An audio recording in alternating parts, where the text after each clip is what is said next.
Alright guys, welcome back for my quick unboxing here. Let's see what's in the box. Got my trusty knife here, and plenty of space in the garage to go crazy here. Open this up nicely. There we go. And what's that? A box within a box. Okay, well, very well packaged, obviously. What do we have? What do we have?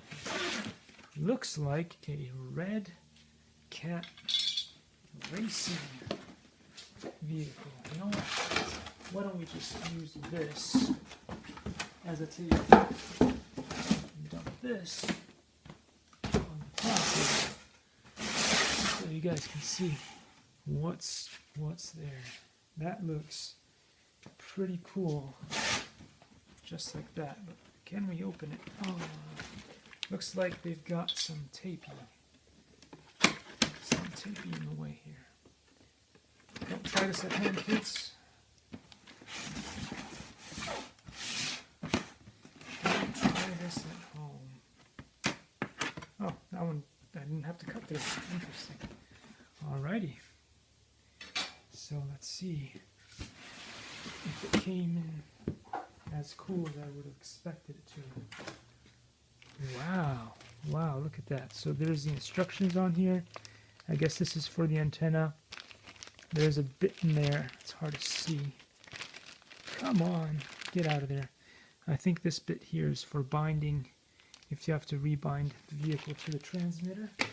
But let's see how this goes. Should come out of the box nice and easy.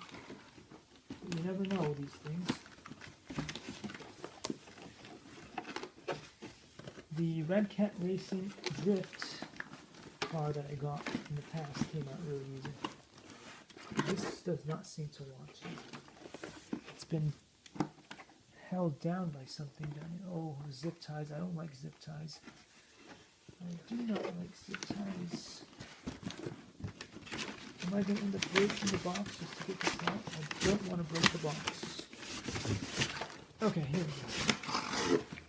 Came out. Sweet. Sweet, guys. Sweet.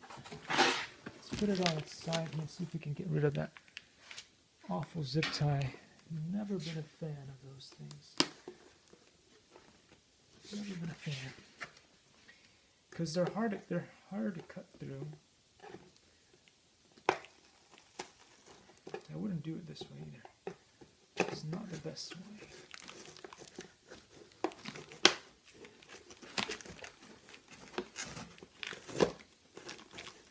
I do not have scissors, which clearly isn't a good thing.